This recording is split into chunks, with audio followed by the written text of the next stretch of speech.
How's it going, everyone? Welcome back to TheBlueShifting. Welcome back to Mamiya. So, we're kind of, I think, going to see the end of Ryou's story here, because this is about where we stopped with Suou's, and we're at the same point where their stories converge in 2003, where Suou gets captured and is used as a tool to try and help forge Ryou into a Mamiya, leading to Suou's death. But then Suou, because of the timeline mix-up, ends up in the future at 2012, and he becomes the end for Ryou. So we're going to learn more truths there, and we're going to be able to see some of the unraveling we can do, but then ultimately we'll have to start another journey. So I think we're just going to see the tragic end of Ryou's tale and see how it all plays out from his perspective. Nothing surprising, really. We're going to get to the juicy new stuff, but it's always good to see these other perspectives as well.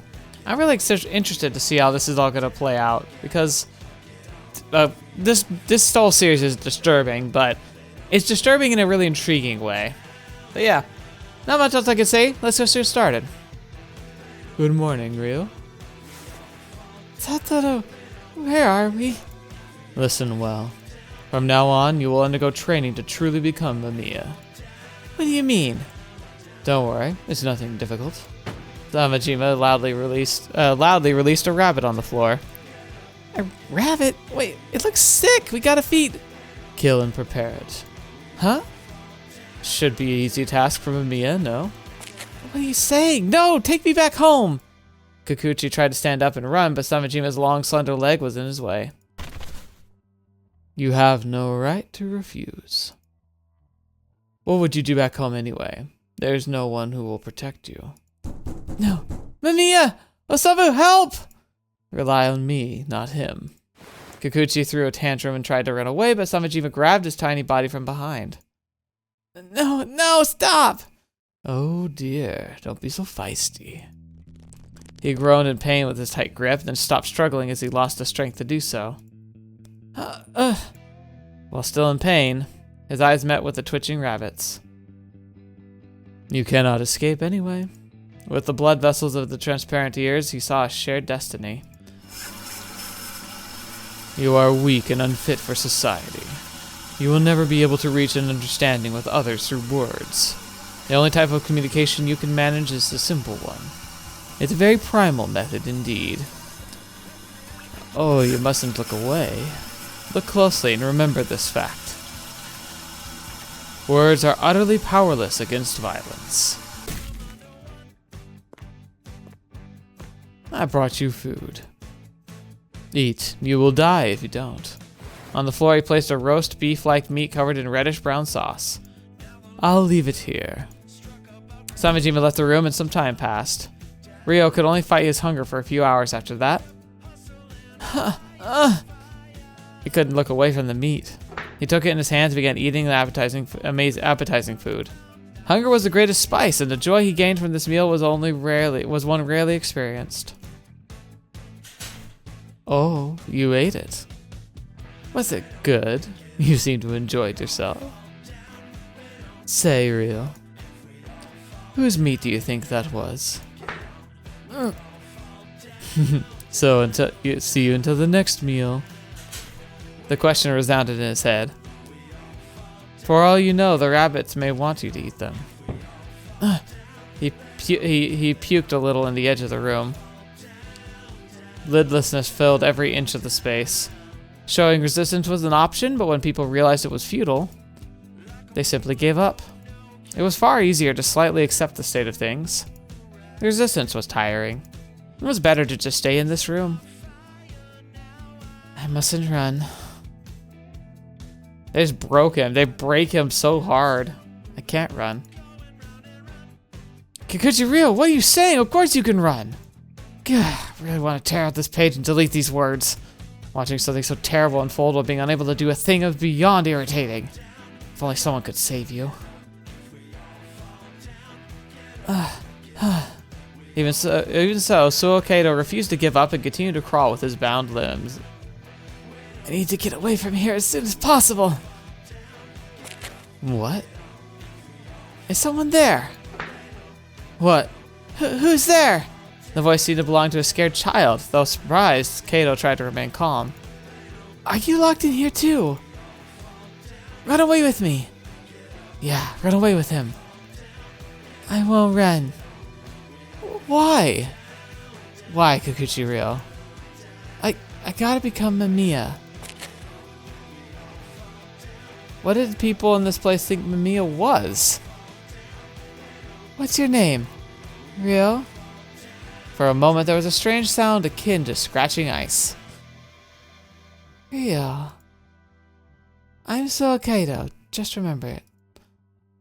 I'll do whatever I can to save at least you. You are keeping a child here as well, aren't you? Oh, you saw him? What's with him? I told him he must become Mamiya. What are you people doing here? Wanna meet him. Huh?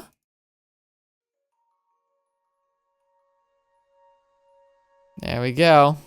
Here they are. Cross paths once again. The door opened like it was nothing.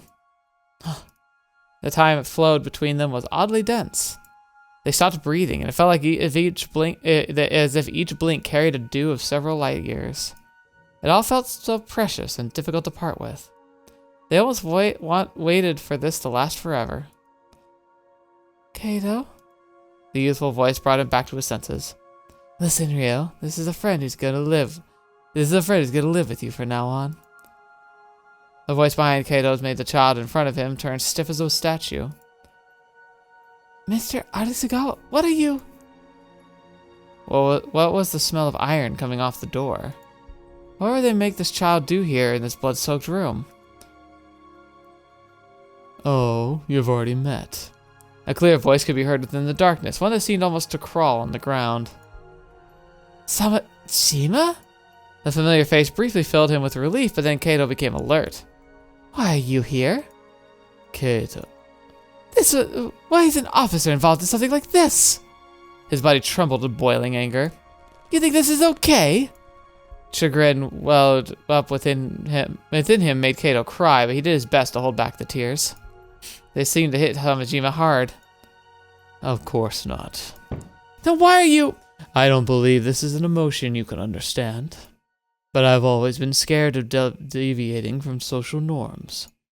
I didn't become an officer for justice that you believe in. I did it because I was a coward who could only ever choose this role. I felt comfortable with a position that involved hating evil and arresting the guilty. Put me at ease. But some things are worth throwing all that away for. Such as? Samajima placed a hand on the child's shoulder and smiled. I cannot give up on Mamiya. Even if I lose everything, I want to see that ominous rainbow once again. Upon waking, he felt the warmth of a child next to him. Kaito, you were unconscious. Are you okay? Kikuchi Ryou was huddled up to him in a way that so as not to flare up the wounds he received from Arisugawa. Yeah, I am. He gently put his hand on the boy's, careful not to scare the child. It was small and cold. When he noticed the light shaking in Kato's hand, he gently held it back. Why are you so polite with me? Huh? You're an adult, so it's kind of strange. Good point. To be honest, I'm not sure myself. Despite the fatigue, the nostalgia made him smile. It just feels right to talk to you that way. Within its aftertaste, he gathered his resolve. Ryou, let's run away from here, okay? Bewilderment made his honey-colored eyes quiver. No. He slowly refused. I won't run. The strange fixation on that felt kind of off to Kaito. But why? There's no point. They'll catch us anyway. But that's... There's no point! No matter how much you want it, that rabbit still died. Because of me. It died by my hands. Sweat gathered on his back. The reek of blood he'd smelled upon coming in the room was caused by animal blood. Layers upon layers of brainwashing and violence had stripped the boy of his will to run. I'm here too. You? We might be able to run away if we're together. He held the child's shoulders tight. Listen, Ryou, please don't give up. His amber eyes shifted from the color of fatigue to bewilderment. You shouldn't be in a place like this. Kaito couldn't pour much strength into his arms, but he brought the boy close regardless. You shouldn't have become Mamiya they want you to be. To convey his feelings and warmth. He pulled the boy into a weak embrace. This might have been a selfish kind of justice, but he hoped that it would make his life at least a bit better. What will you do if you get out of here? Well... There were so many things he wanted to do. He wanted to eat a lot and sleep in a safe and clean bed. He wanted to turn Arasugawa and Samajima to the police and have them punished. He wanted to see his parents. However, he felt that none of these would help lift the boy's spirits. Oh yeah, I'll write letters. Letters? Yes, to you. Why? Because I don't want you to hate the world. Those words came from the heart. I want you to know this world's full of kindness, warmth, and all kinds of wonderful things. I'll travel across the world and discover all the fun things I can. I'll tell you about them in my letters, and I'll let you tell me about yours. Such as... Oh, just about the other side of the planet, there's a rainbow-colored mountain. Really? In a country called Peru, getting up the mountain is hard, but the view is very beautiful. I'll take a photo of it someday and send it to you. I want to see it. I knew you would. There's so many fun things everywhere. I wonder if I can write a good reply. Don't worry, it doesn't have to be good. Right. Let's share what's happening to us even if we're distant. We'll tell each other everything's alright. And confirm that both of us are alive. But for that to happen, we need to get away from here. By the time the two became tired and fell asleep, the door opened and light flooded in. Keep quiet. Ryo's sleeping. Oh, playing Papa Bear, huh? Think I'm gonna cry. I won't let you have your way. Why do you think we put you in the same room even though you could escape? You must have realized it by now, right? This room is where animals are killed and prepared. The room where Ryou will become the perfect Mamiya. Kato turned pale. He understood what would happen here.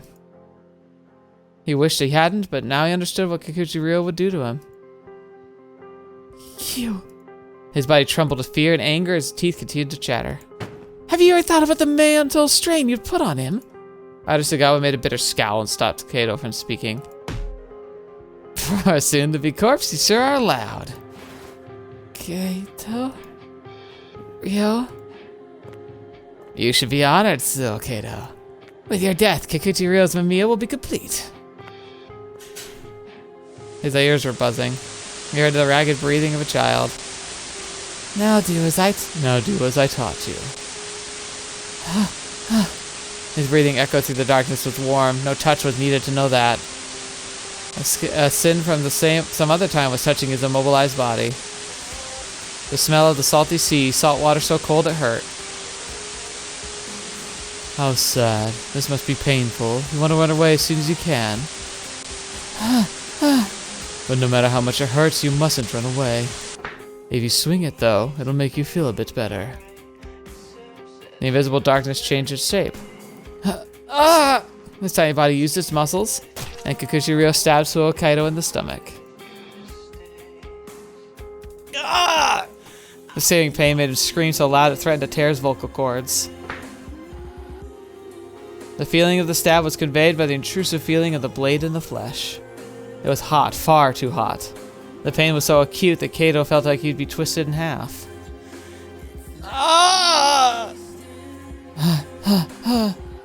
Now, once more. Suddenly, Kikuchi Ryou's body twitched with intense rejection.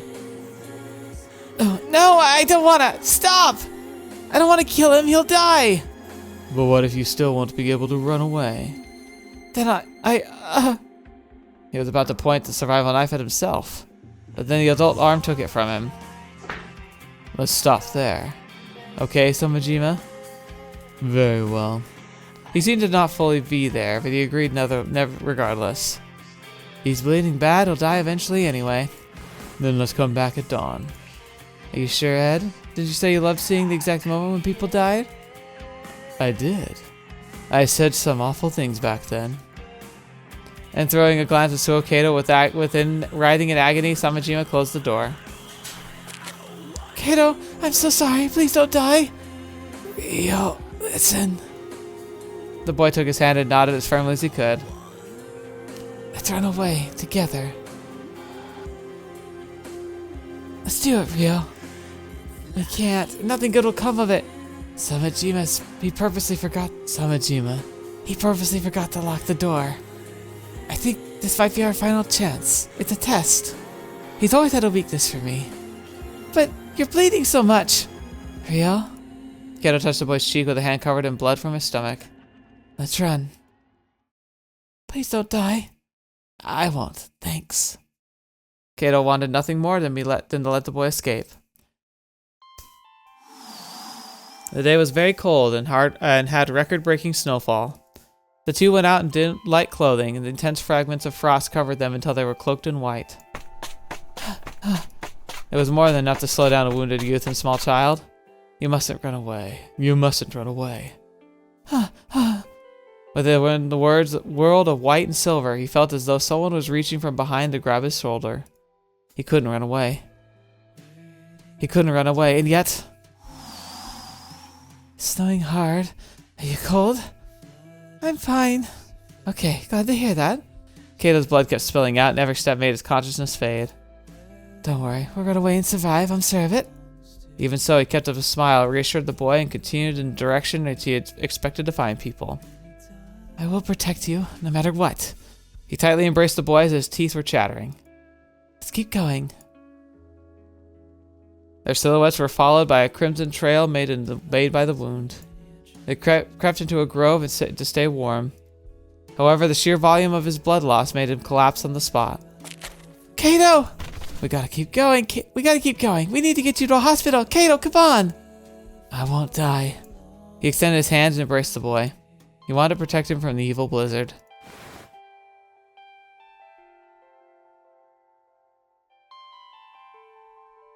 It's okay. Everything's gonna be okay. He brought the boy's head closer to his chest and did his best to speak in a warm tone. Through the back of the boy's head, he felt the trembling of his jaw. He might no longer have the strength to face the blizzard with the child in his arms. His consciousness turned hazy. His hearing had grown weaker as well, and all his hope made the pain flare up.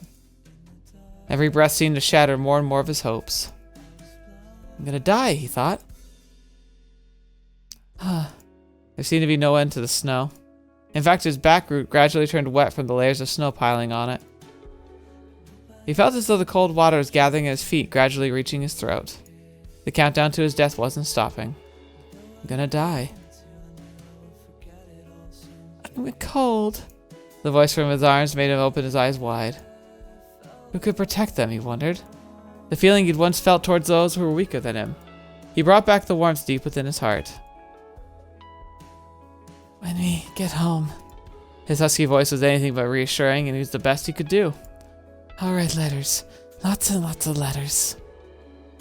It was to give him hope for life. Where can we go? A warm place would be nice. Tropical island with palm trees.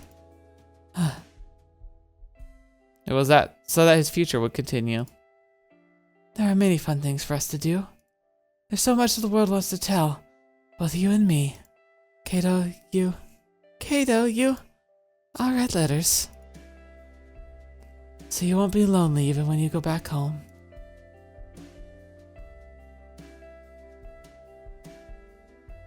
Hey! Are you okay?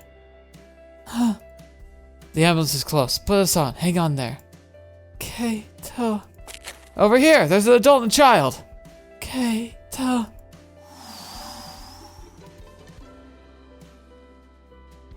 Upon waking up in the hospital, Kikuchi Ryou was by himself. You're Kikuchi Ryou, right? We are the police. We're on your side. Do you understand? Yes. I'm sorry, the shock must have been really bad, but we'd like to know what happened that day. Huh? Kikuchi Ryou? I don't know. Oh, it happened because I ran away, he thought. I don't really know. It's because I ran away that he... I don't remember what about happened back then. I shouldn't have run. It was the morning after that night. Kikuchi and Suou were found on a snowy path.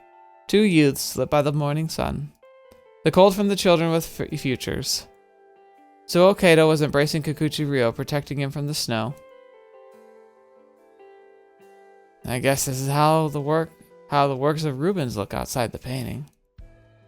Suou Kato's side profile was shining. No matter how beautifully you tried to describe it, a corpse was a corpse. Seeing them as divine was sacrilege towards the dead. But what was sublime here? The rage, indignation, sadness, and helplessness, all their feelings died at once. It took witnessing a death, but they finally came to their senses. Goodbye. Yeah. Winter morning, the two swore never to meet again.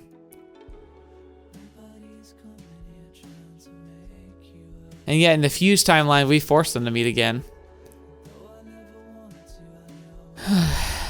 And that's how it went. Do you remember now? Oh, you're unconscious. I suppose I rushed it a little. Up you go. Samajima Soturu picked up Kikuchi Ryo's unconscious body and bent his large frame to get out of the Ferris wheel. You must have been quite tired. Not everyone falls asleep at a Ferris wheel. He left the amusement park with a smile on his face and Kikuchi Ryo in his arms. When will you wake up, I wonder? I should tell him to come pick you up. I just remember that he's carrying Midori, who also is sleeping. How charming that both brother and sister took an afternoon nap. I will take you home, then. No need to worry. I will pick you up later. As he was being carried, Kikuchi Ryo was actually somewhat conscious. He could feel the dark clouds above covering the amusement park. He could also feel the atmosphere being heavy with moisture. He could even feel this man handling him more gently than he'd expected. Even so, he wasn't able to fully wake up. After all, doing so would cause an immense flood of memories to overwhelm him.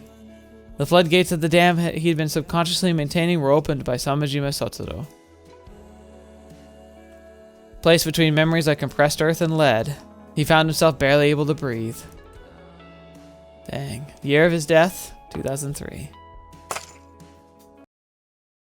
The crime and punishment and those who were let live. Sleep, sleep. You're a good boy. Sleep tight. All he could hear within the faded consciousness was Samajima's awkward lullaby. Suou's a way better boy than someone like me, Ryou thought. Kato had a bright future ahead of him. Ryou wondered if he deserved to survive at his expense. He wondered if everyone's life was of equal value. The next time he awoke, he found himself in his home. He'd been kept under house arrest by Samajima Sotoro for the past few days. As a result, he felt like it had been quite a while since he last came here.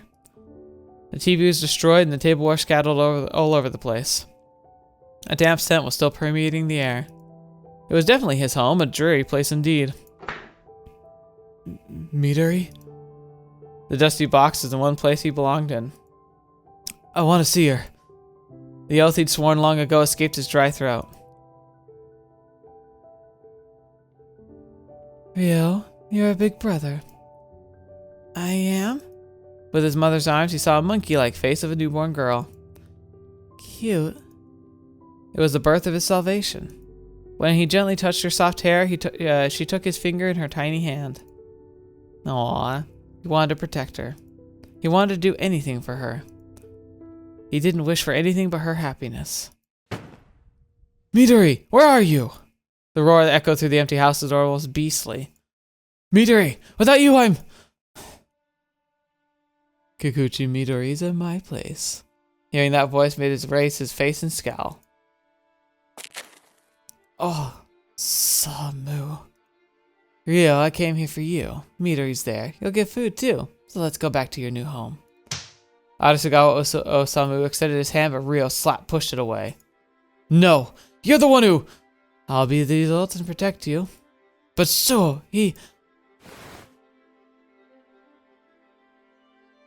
What the fetch is this? This is weird. Died because of me? Yeah, I killed him. Arasugawa's warmth, Osamu's warmth embraced Kikuchi Ryou. The boy, full of strong vitality, felt awful hot. I killed him with these hands that protected you. Stop it. His large bony finger slid over Kikuchi Ryou's wrist. Hold my hand, Ryou. No, stop. He wanted to resist, but his overflowing emotion shook him so much he couldn't gather any of his strength. Do you want to get away from me? The calluses on his fingers, likely made by writing, touched Ryu's wrists. Do you want to take Midori and leave me? The intense pressure on his fingers went between Ryu's bones. You really gonna do that? As children without money or a home? Osamu ran his fingers along Ryu's palms as if reading it. You wanted a father, didn't you?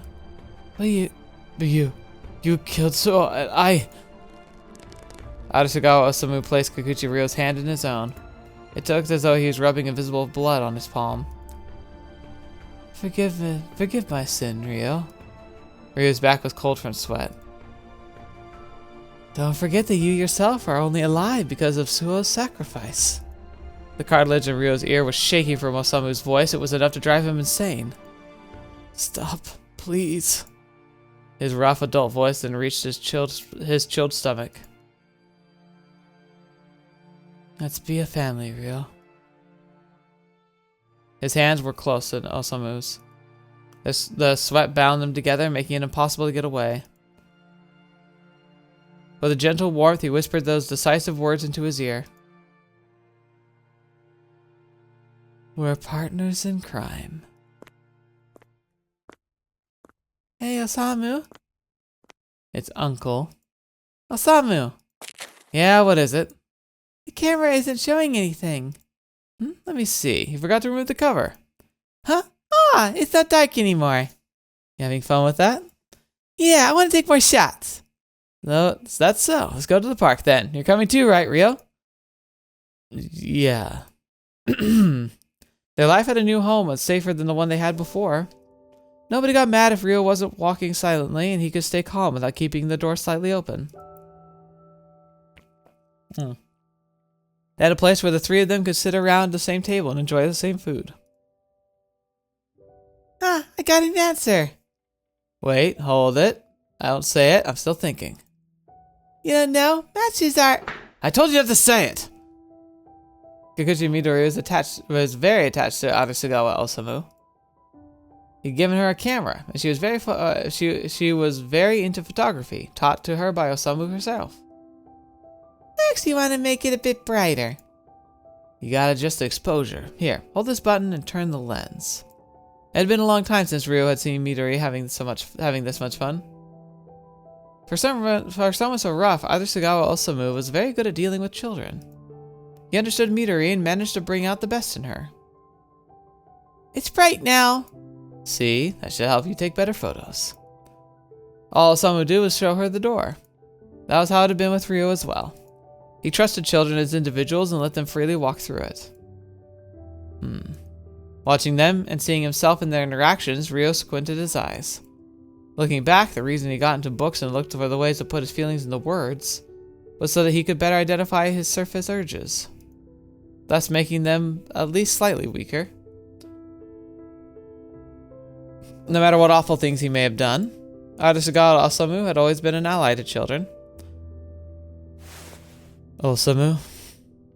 What's up, Ryo? Can't sleep? No, I don't sleep this early. Plus, I had a night shift. Huh? Doing what? Road maintenance? Yeah, they praised me for having good eyes. Do you want something? Yeah. Sit down then. Tell me what's been going on in your life. Ryu hesitantly began opening up. He mentioned how he couldn't fit in school, talked about the seaside park where he often went with Midori, as well as the sneakers he wanted. He still wasn't good at expressing himself, but Arisugawa was an attentive listener who understood him regardless. Ryo wondered if that deep, abundant silence was the adult's expression of love. It was peace akin to sitting on the boat drifting along the still lake. And that just made Ryo even more confused. Arisugawa Osamu was the very same person who locked him in Suou Kato up and put Kato through all that violence. It baffled him how he could still remain such a pleasant adult. Was this attachment an expression of aspiration or obligation? Was this cold sweat an expression of fear or love? Ryo's mental dictionary was ill-equipped to properly describe how he felt. The chain on those dog tags is a bit short, isn't it? It's the one you gave me. I never took it off. Even after what happened? I knew that if I took it off... It would be as if that day never happened. Actually, I don't really know why. I tried to make myself duller so I wouldn't remember it and get hurt. That's so. He got up from the sofa and went to pick up a book before coming back. There's a book I wrote while thinking of you. It was a children's book covered in showing a cheetah dashing across the wastes. A cheetah is a graceful creature in the festival of the savannah, and the fastest in the savannah. It's got strong, beautiful muscles. When I saw you, that kind of scenery came to mind. However, it isn't the savannah, but modern Japan. You're stuck in a small box you can't use your legs to their fullest and are reduced to sneaking around. The familiarity of the expression made by Ryou dug his nails into the back of his hand. I don't know what that was about, but I guess I wanted to free you from the invisible box surrounding you. An invisible box? Yeah, like a glass cage at a zoo. I wanted to see you break stuff like that, leap over it, run as fast as you could. That's why I wrote the book about it. And I still want to see it. I want to see you discard your envy of ordinary people. It's a feeling much like attraction I felt toward the original you before I did anything to make you a Mamiya. Osamu suddenly took Kikuchi Ryo's hands, then bent forward and brought his hands close to his forehead. Are perfect, Mamiya. I'm sorry. I'm really sorry. It's okay though. You can forget all about Mamiya. A rabbit-like hat was swaying behind the man. Oh boy. You were plenty charming without anyone doing anything to turn you into the perfect Mamiya. You don't have to stand out. All that really matters is that you lead a reasonably happy life. A reasonably happy life? Feeling that something was off, he returned to his room and got on the floor. It's because I want the unusual. Be like a cheetah and run free through the wasteland. You're a noble person. What do they all want from me? I wasn't admirable enough to person to answer anyone's expectations.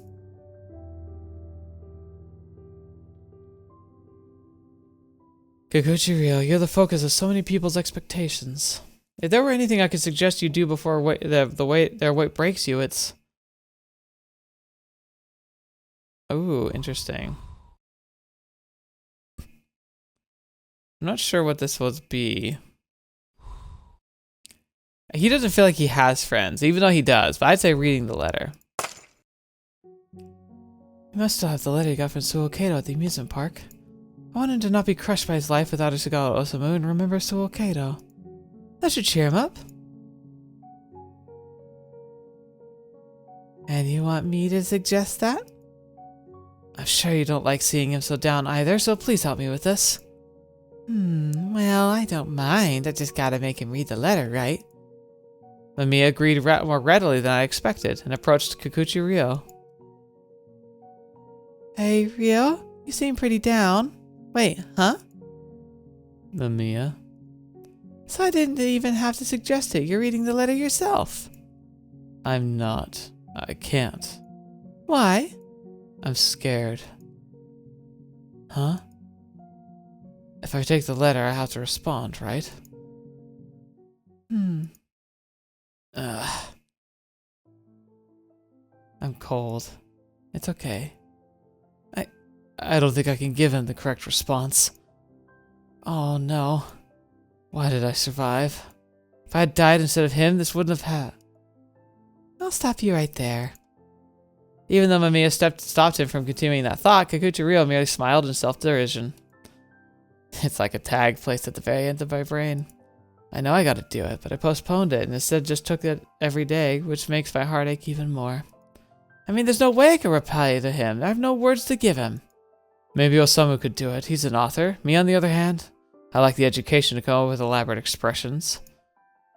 Kikuchi Ryo? I fell silent and took a step back so I could better hear his regretful words.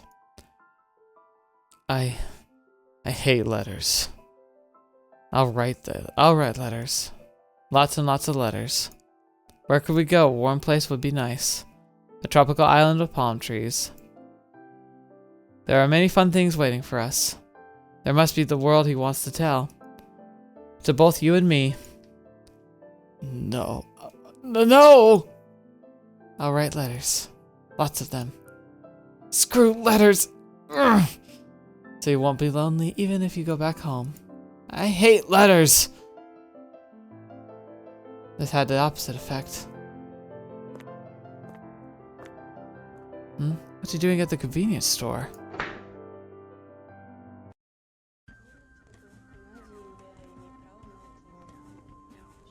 Oh. The hell are you doing? Just put something in your bag, didn't you? Let me go, let me go! I still haven't noticed. Put it back and let's get out of here. Why are you always so... So? Shut up! Hey! Hey, Suou! Suou! What do you want? This has nothing to do with you. I don't want to be friends with a shoplifter. Did something happen? We haven't seen each other since the visit to the amusement park. How have you been? Shut up. Suou? Oh yeah? Ryou, teach me how to fight. Were you told to shoplift by some bad guys? Not at all. I did it because I wanted to. Listen, you don't need to be able to fight. You have bigger strength than that. Huh? You've got kindness that comes from your imagination, right? What kindness? Imagination? I don't need any of that. Why are you acting like you're older than me? You're not being straightforward. If you want to say something, how about you just do it? There's no way you can understand how I feel. I mean, you're the protagonist. What are you talking about? The voice of a large child echoed through the town. The red, empty sun was stretching out the shadows. Listen, I have absolutely nothing. I'm gonna die without becoming anyone or having achieved anything. Be honest with me.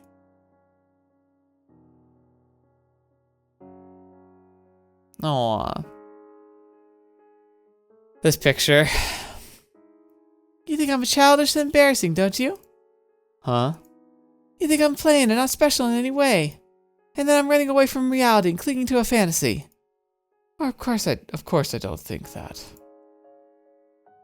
The distorted voice was clouded by the black wave of sadness. None of what you have is embarrassing. Even Kikuchi Ryo's honest words were met by a ridiculing gaze from Suou. Oh, I see. That's because you've always had things I desperately wanted. That miserable feeling isn't something you can understand. Ryou wanted to stop the words coming out of the other's mouth, but his legs and mouth were frozen. I wanted to become someone's dream. If I had to die, I wanted to die with being a person someone else looks up to. Huh? Here's the thing. I'm gonna die in 2003. Ryou remembered the memory he'd seen on the Ferris wheel. You. I'm gonna become someone's target for a stupid reason and die because of it. So, you probably would be able to brush this fate aside. You're like the protagonist of a manga, so you just beat it with a punch. But I'm the one who killed you. It's because of me that you. No, you don't have to let it get to you.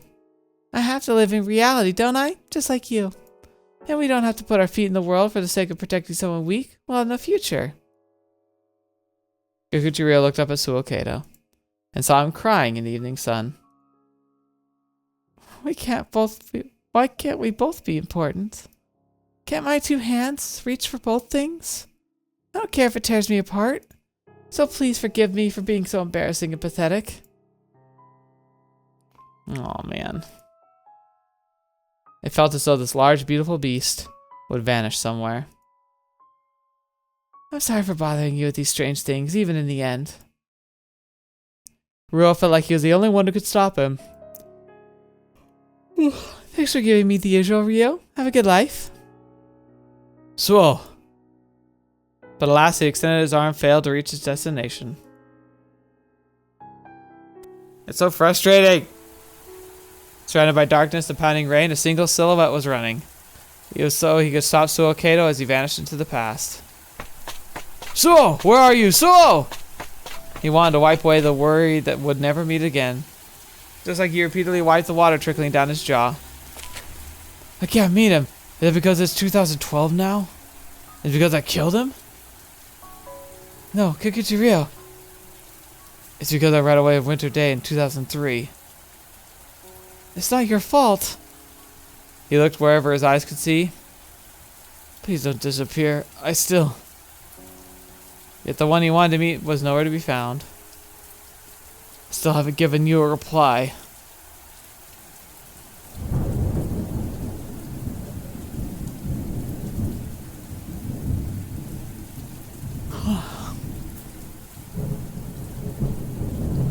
And that's why you returned to me. Within the silence, the only sound of falling water could be heard. Where's Suou? I don't know. His place looked at a distance, covered in mist and hard to see.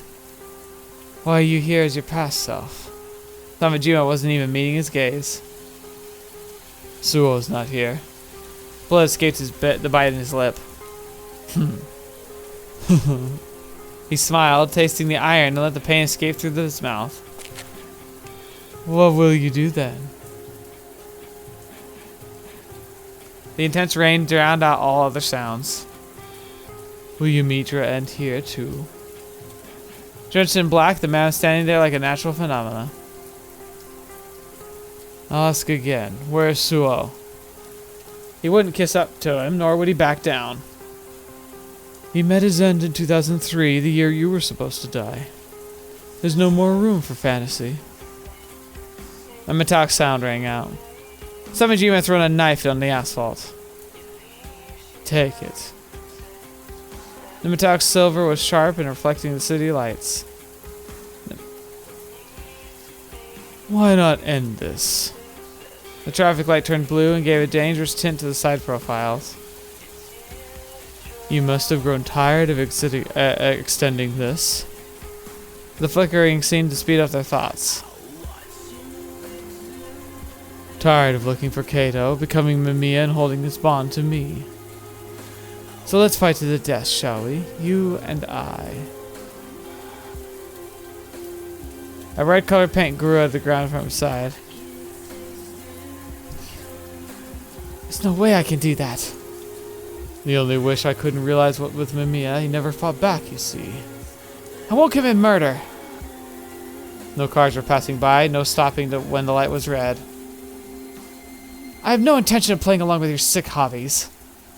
The traffic lights remain unchanging. You think I'm alone in this? You are the same as me, Ryou, so why won't you stop feigning ignorance? The change in his aura put him on high alert. I can't bear this much longer. Samajima closed the distance between them. Ah! See, you took your weapon in hand. Just as Samajima said, Kikuchi was now holding the knife he dropped on the floor. Impressive. You did this subconsciously and so quickly at that. No, this is good. This is right. These are your instincts. Samajima attacked with his elbow. Kikuchi couldn't evade it. Ah! Not enough, is it? One more. Ah! Are you starting to remember? Did the Mamiya still begin to sprout? Wasn't he going to make a move, was he? Samajima Sotoru was simply dying to fight Kikuchi Ryou like one beast against another. No! I decided I'm no longer succumb to these urges and act violently. The heat of the emotions quickly began to cool down. Enough of that then. A thrust into the stomach. You'll die a painful death for disappointing me. How anticlimactic. Cold. This isn't it, Kikuchi Ryou. This isn't my Mamiya. Samajima's long fingers were pushed against Ryou's stomach. You are all Mamiyas, so you must answer our expectations. The cold made his consciousness go hazy. Ryou wondered why this pain Suou had felt every day. He felt bitter emptiness as something important was escaping his body. I'm begging you. Please let me witness that strange rainbow again. There was no response. Meanwhile, red blood was spilling out of his stomach. What? You can't die here. Hey, Kikuchi Ryou, this ending is... not what I want. No. No, Kokichi Ryou can't die! I didn't want to end anything like this. I have to do something. I have to think of something. I couldn't let the story end here. I don't want the ending this. That's exactly why I mixed 1999 and 2012. Exactly. You mixed 1999 and 2012. Kokichi Ryou's premonition is corrected if it's in 2012. But this moment is both 2012 and 1999. You know what I mean by that, right, Natsumi? I do. Yeah, I do. If it's 1999, Kokichi Ryou will be able to meet Suou Kato. Right, it's gotta be 1999. We looked at each other as though we were people of the same boat. Within the rain, I gathered the wet paper falling around and brought it close. I'll once again bind the what-if scenarios from 1999. As we began to run, Mamiya stood still. We were like representations of stillness and motion. It was as though we naturally understood our roles in a ritual that neither of us discussed.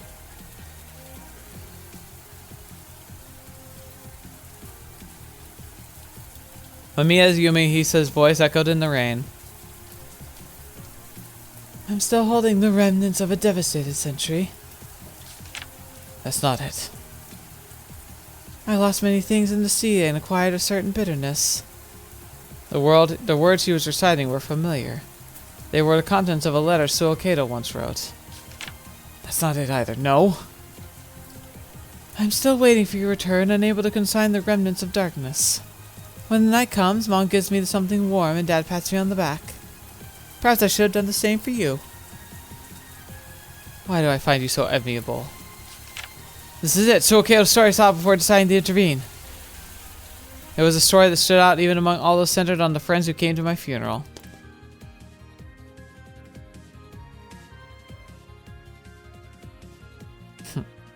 They had actually met in 1999. Please don't forget. Mamiya stopped reading and looked up. Please don't forget me. With the darkness, their eyes met. Did these words truly belong to Suou Kato? There was an emotion in Mamiya Yumihisa's voice that spoke, but where was it coming from? Mamiya, why are you... Mamiya said nothing and only smiled. Wait! The extended hand touched nothing but the paper quickly flying by. Wait, Mamiya! A stormy wave of history carried away the drowning out time itself.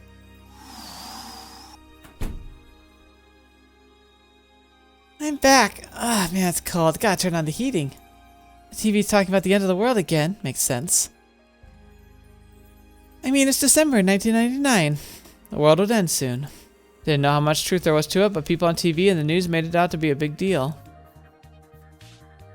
Look at this magazine. They got all the details about Nostradamus. They say the hidden code in the prophecy. Check out, Suou. I'm good. Really? Yeah, none of us actually felt like the world was gonna end. Okay, sit down, everyone. I'm gonna reveal the results of the quiz we had last time. He's earlier than usual. Go up. Hurry up. The days just go by without a change. And I still don't know my purpose for being here. Why is everything so devoid of fun? I'll blink one moment and the worst will be over the next. If it's gonna end, it doesn't matter what I do, right? It would be simple and anticlimactic, like the burst of a soap bubble. I gotta throw Mamiya away. 1999 Tokyo. The internet hadn't been developed enough to let people exchange information in real time. It was the time when TV was still the dominant form of media. Before the switch to the new millennium, there were people that believed the world would end. There weren't many of them, but their numbers were hardly insignificant. Might have been odd considering the year 2000 was just an arbitrary number set by one of the world's religions. And as though it was something unprecedented, many were expecting the world to end. The mood of madness and fatigue infected society with being fanned by mass media, and many people now thought they were special simply because they lived in 1999. See ya, Suou. I don't know what happened to you, but cheer up, okay? Sure, thanks. The rain was beating down on the windows. I forgot to bring an umbrella. It would have been easy if Suou was like so many others, and could also say that he was a child yearning for the unusual. Oh, great it would have been if you were wanting to die in 2003, or if he wasn't my friend. Even so, he definitely is an invaluable friend of mine, and that's why I'll engage the gears of this adverse fate. Let's start again, Suou. Let's free you from karma. Crime, punishment, and those who were left. Who were let live. Reshuffle. End of the millennium. Now, I want to see, because, like, part of me is wondering if this is going to be the same or not. He was at a loss for words. Yeah, okay. So this is Ryou appearing back in that world line, and I wonder if it's going to repeat the same. I'm going to skip ahead and just see if it's going to be the same or if it's going to be told from Ryou's perspective. Because if not, then I think I might need to go back and try the other option that came up. So let's see. Alright, so I went back and went through, and essentially it just retells the ending of Suou and Ryou's story. And like, so what happens is that we had that choice, and Natsumi uses the letter to send like the wounded Ryou back to 1999, but he has no memories, he has no identity because he's in a time where he shouldn't exist like that, and they have that adventure. So I'm going to change things up. I'm going to have Suou think of his friends. I don't think it'll change much here, and then I'll get to the next choice, and we'll change it to the ... I'll let him see a friend other than me. A friend other than me. There's no way I'm the only one worried about him. There should also be... Yo! Hey! Don't ignore me, man. Out of my way. I won't. Not until you look me in the eye and talk to me. It's got nothing to do with you, Minato. I haven't the slightest idea what's happening to you. I really don't. But you're being really pitiful right now. Shut up! You don't know anything! Using the power directly at him, Tojo Minato threw Kikuchi Ryou to the floor like it was nothing. He tried to break free, but he couldn't push the arms away. Seeing the man below him panic, Tojo Minato spoke up. You're weak. Way weaker than you used to be. A long silence ensued, only ragged breathing could be heard, but even that was faint. Once Ryu's breathing had calmed down and his head cooled off, Minato slowly weakened his grip. You should rely on me a little. I don't like being in the dark about what's going on in your family. Can't you at least tell me a little bit? Well, if it isn't Ryou. Long time no see, Sensei. Start from square one and beat him into shape, Minato. I will. I'm shocked you didn't say anything else. Sensei and I aren't actually scared of you. I mean, even if you're a delinquent, you're still weaker than me. I was just holding back. Let's do it again. Ah! Nice. Your reactions are speeding up and your defense is improving. You're strong. I told you I am, didn't I? Oh. As Ryou got up, Minato stuck out his fist to him and Ryou met it with his own. Anyway, Sensei can be real mean sometimes. I still wasn't... Phew. Huh? What's up? Think I saw someone familiar.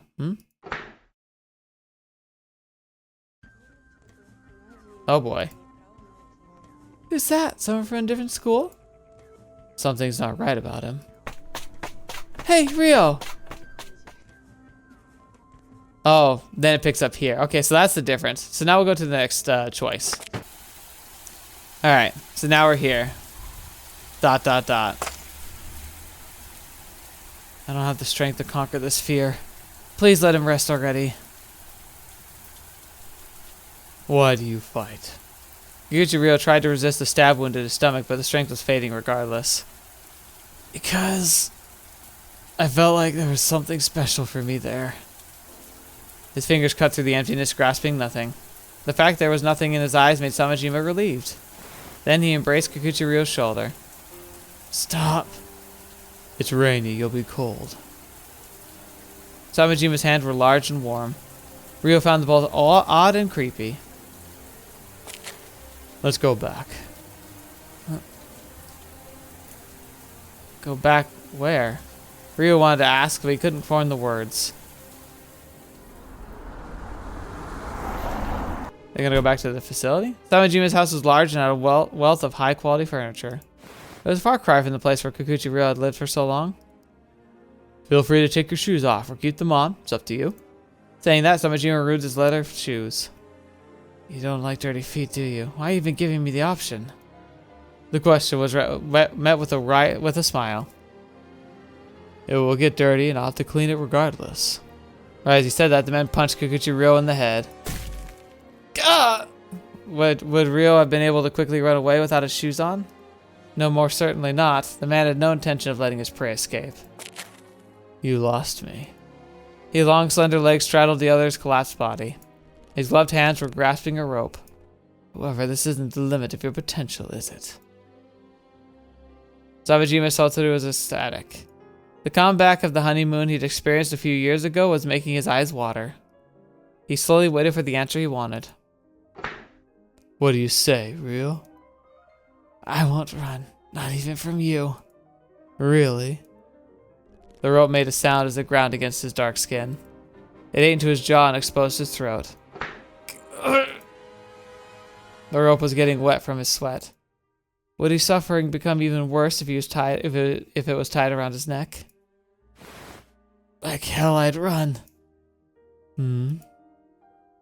His pair of wide amber eyes were so striking they brought Samajima Satoru back to his senses. Were those words he'd wanted? The boy's will seemed a tad too strong. The look he was giving him, Satoru, was far more defiant than what he had anticipated. I'll get you to understand before you die. Where did we come from? Where are we? Where are we going? Why do people seek paradise in the south? Was it the warm soil, the ever-blazing sun high above, the elation brought about by the vivid colors? Or perhaps one could have best naps when caressed by southern winds. Was this child involved somehow? I've never been on a plane before. How was it? Dry. That it was. We'll have to walk for a bit out here. Is Midori right? Why am I here? She was without a Sugawa. She's his real daughter, you see. Naturally, you can trust him to look after her. Oh, that's interesting. Huh? You didn't know. The island of Tahiti wasn't a place to do much. The sea was beautiful, but there wasn't much of a way of things or anything that could provide stimulation. Oh dear. Well, we sure have lots of free time here. Sweating beneath the scorching sun, Samajima sounded a chuckle. Why did we come here? I always wanted to go to the tropics. You know how people tend to associate vacations with visits to the south? I'd hoped you could feel the same and be at peace. And how was it? A hell very much like paradise. Make no mistakes, though, I am no way obsessed with you. The room we lived in provided some shade against the sun, making the temperatures more bearable. Come night, the only moonlight shone in and brought the wind through the window. I'm obsessed with myself. So you brought me to a place of your own self-satisfaction? I wanted to isolate you. That's why I brought you to a place where you have nothing to protect. The humid heat gradually made them fatigued. A few weeks had passed since they arrived at Tahiti. Okay. I'm thinking this might be a good place to stop. I'm a little surprised. I didn't expect we would deviate so fully when I took that other option, but now we're in Tahiti. I imagine we're pretty close to the end, but I can't say for sure, and I'm feeling really tired. Unfortunately, I was planning to record a little bit more tonight, but that doesn't look like it's in the cards, so we'll have to see. But I had a good night regardless. Not only did I enjoy this and enjoy playing this, but I was also able to do well, it's Pathfinder. I don't do D&D anymore. We switched to the game systems to Pathfinder, but I did that with my friends, and that was really fun. So yeah, I'm really tired. Need to take a break, but thank you all so much for being here today. Thank you so much for joining me on the channel, for being a part of this wonderful adventure.